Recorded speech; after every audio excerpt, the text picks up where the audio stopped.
Hello everyone, आज आपके सामने एक क्लास 12 केमिस्ट्री का बहुत important topic D block elements को लेकर के आए हैं। और डी ब्लॉक एलिमेंट कितना इंपॉर्टेंट है आपको पता है। छोटा सा चैप्टर अच्छा खासा नंबर देके जाता है।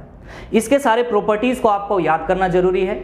इसके प्रॉपर्टी याद करने से पहले आपको एलिमेंट्स याद होना चाहिए, और वो भी कॉलम वाइज।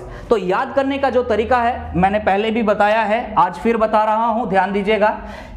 सोचो तो याना लगती जबरदस्त है, वैसे निगाहें तरसा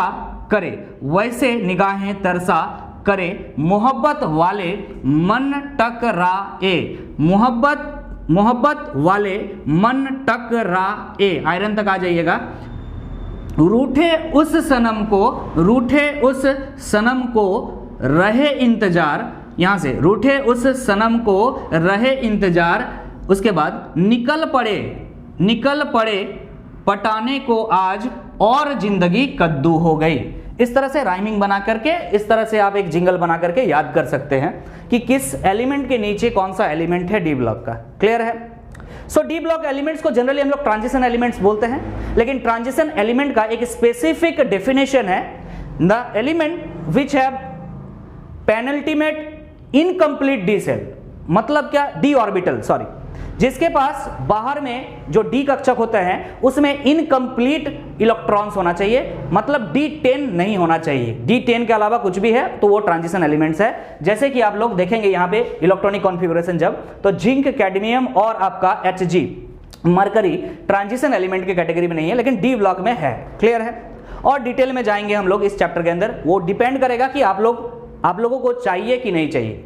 मैं इस वीडियो के माध्यम से सिर्फ इलेक्ट्रॉनिक कॉन्फ़िगरेशन बताऊंगा डी ब्लॉक एलिमेंट्स का, और उसके बाद आप लोगों के डिमांड के हिसाब से मैं केमिस्ट्री लेकर के आऊंगा। आप लोगों का अगर डिमांड रहा कि सर हाँ इस टॉपिक पे वीडियो बना दीजिए सर इस चैप्टर का, तो I will surely give you that. Fine. तो हम इलेक्ट्रॉनिक कॉन्फ़िगरेशन बनाएंगे। वैसे तो मैंने लिख के रखा है, लेकिन आपको इतना थोड़ी ना लिखना है, आपको इतना थोड़ी ना हर टाइम लिख करके याद करना है। तो क्या करना है, आपको पता होना चाहिए सबसे पहले इलेक्ट्रॉनिक कॉन्फ़िगरेशन। एक एक का लिखने जाए तो बहुत लंबा हो जाएगा ना, तो एक एक का इलेक्ट्रॉनिक कॉन्फ़िगरेशन नहीं लिखना है। इस तरह से आराम से टेबल बना दीजिए। एनसीईआरटी का टेबल मैंने जस्ट उठा करके रख दिया आपके सामने, बट याद करने का तरीका मैं एक सिर्फ आपका सामने लेकर के आ रहा हूँ। स्कैंडियम है, ये स्कैंडियम का इलेक्ट्रॉनिक कॉन्फ़िगरेशन अगर मैं बनाऊँ तो क्या हो जाएगा। स्कैंडियम होता है 21 एटॉमिक नंबर, तो क्या हो जाएगा ना 1s2 2s2 2p6 3s2, ये हो गया आपका 10 और 2 12, 1s2 2s2 2p6 3s2 3p6 4s2 3d1, 21 हो चुका है। अब ध्यान दीजिएगा, यहां से लेकर के 10 और 2 12 और 6 18, इसको तो हम सिंपली क्या लिख सकते हैं, आर्गन लिख सकते हैं। तो आप इलेक्ट्रॉनिक कॉन्फ़िगरेशन इसका किस तरह से लिख सकते हैं, आर्गन 18 के लिए, और उसके बाद है आपका 3d1 4s2, आगे पीछे लिख सकते हैं, कोई दिक्कत है नहीं। ठीक है, 3d1 4s2। तो जनरली जो बाहर के इलेक्ट्रॉन्स होते हैं उसी को लिखा जाता है, और जरूरत सिर्फ उसी का है। तो यहां पे ध्यान से देखिए, 4s और 3d मैंने लिख दिया है। यहां पे 4s में कितने इलेक्ट्रॉन है, 2 है, और 3d में कितने इलेक्ट्रॉन है, 1 है। क्लियर है? और ये जो पहला सीरीज है इसका नाम है फर्स्ट 3D सीरीज या फर्स्ट ट्रांजिशन सीरीज। क्या है? 3D सीरीज या फर्स्ट ट्रांजिशन सीरीज। तो ये 3D सीरीज नाम क्यों है? क्योंकि इसका जो आउटरमोस्ट ऑर्बिटल होता है वो 3D होता है। देखिए ना, D पे लास्ट में इलेक्ट्रॉन गया है। क्लियर है? अगर मैं इसका जनरल इलेक्ट्रॉनिक कॉन्फ़िगरेशन का बात करूं तो क्या होता है, n-1d 1 से 10 तक, और n-1d 1 से 10 तक, और ns 1 से 2 तक। क्लियर है? ये तो जनरल इलेक्ट्रॉनिक कॉन्फ़िगरेशन का बात है। इसी रेंज में जो है सबका इलेक्ट्रॉनिक कॉन्फ़िगरेशन आएगा। तो इसका इलेक्ट्रॉनिक कॉन्फ़िगरेशन समझ में आया। इसका अगर इलेक्ट्रॉनिक कॉन्फ़िगरेशन समझ में आ गया है तो आगे जैसे ही जाएंगे तो पहले इलेक्ट्रॉन कहां जाएगा, s में 2 चला जाएगा, उसके बाद d में जाएगा तो 2 हो जाएगा, यहां पे 2 हो जाएगा। किसके लिए? ना, टिटेनियम के लिए। ऐसे तो आपको याद होगा ही, इस तरह से आप 30 तक एटॉमिक नंबर तक याद किए होंगे। देखिए यहां पे मैंने एटॉमिक नंबर लिख दिया है, 21 से शुरू होता है और खत्म होता है 30 पे, और आप इस तरह से याद किए होंगे, scandium, titanium, vanadium, chromium, manganese, iron, cobalt, nickel, copper, zinc, इतना 30 तक तो सबको याद है। तो शुरू कहां से होता है, 21 से, और खत्म होता है 30 पे। तो उस हिसाब से हमने इलेक्ट्रॉनिक कॉन्फ़िगरेशन लास्ट का आपका 3D और 4s का बना दिया है। इसमें क्या होगा 2 1, मतलब 4s में 2 और 3D में 1। उसी तरह से आगे बढ़ेंगे 2 2 2 3, लेकिन यहां पे देखिए स्टार मार्क किया हुआ है, ये आपका क्या है, एक्सेप्शन है। ऑलरेडी ये सब चीज आप क्लास 10 से पढ़ते आ रहे हो।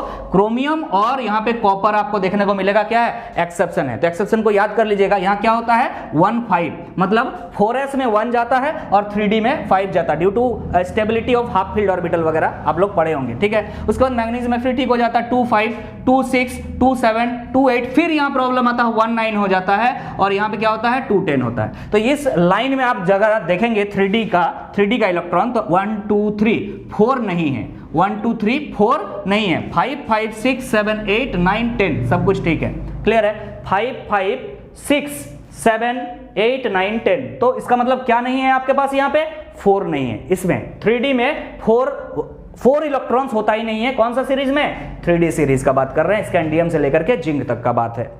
उसके बाद अगर हम बात करें 4D सीरीज का, तो 4D सीरीज शुरू होता है एट्रियम से, और एट्रियम का एटॉमिक नंबर कैसे याद करेंगे, अरे भाई जस्ट कैंडियम के जस्ट नीचे है। आप क्या कीजिए ना, 21 में 18 ऐड कर दीजिए, 21 में 18 ऐड कर दीजिएगा, क्या हो जाएगा 39, तो ये 39 हो गया। उसी तरह से आप 30 में 18 ऐड कर दीजिएगा तो 48, ये कैडमियम तक जाता है, कैडमियम तक, क्लियर है। तो इसका भी इलेक्ट्रॉनिक कॉन्फ़िगरेशन याद करना बहुत जरूरी है, और इसका भी इलेक्ट्रॉनिक कॉन्फ़िगरेशन इसी तरह से होगा। लेकिन चूंकि ये 4D सीरीज है, तो जैसे कि यहाँ 4s आया था, यहाँ 5s होगा, यहाँ 3D था, और यहाँ पे क्या हो जाएगा, यहाँ पे 3D था, यहाँ पे 4D हो जाएगा। 3D लिखा हुआ था, गलत लिखा हुआ था, क्लियर है। ये 3D है तो यहाँ पे क्या हो जाएगा 4D, और यहाँ पे क्या हो जाएगा बाबू 5D, ये 5D हो जाएगा। तो 4D में कितना इलेक्ट्रॉन आएगा और 5s में कितना इलेक्ट्रॉन आएगा, आपको याद करना है। सिंपली क्या है ना, 2 से शुरू कीजिएगा, s में 2 जाएगा, d में 1, उसके बाद फिर 2 2, उसके बाद यहीं से आपका प्रॉब्लम चालू हो जाता है, एक्सेप्शन चालू हो जाता है। 3D सीरीज में कहां पे एक्सेप्शन था, क्रोमियम और सिर्फ कॉपर, लेकिन 4D सीरीज में जो एक्सेप्शन है वो नायोबियम से ही शुरू हो जाता है और Ag सिल्वर तक जाता है, क्लियर है। किस तरह से याद करेंगे, 1 4 1 5 1 6 1 7 1 8 0 10, ध्यान से यहाँ 0 10, फिर 1 10, उसके बाद 2 10, क्लियर है। तो नायोबियम से लेकर के आपका सिल्वर तक इसमें एक्सेप्शन होता है 4D सीरीज में, क्लियर।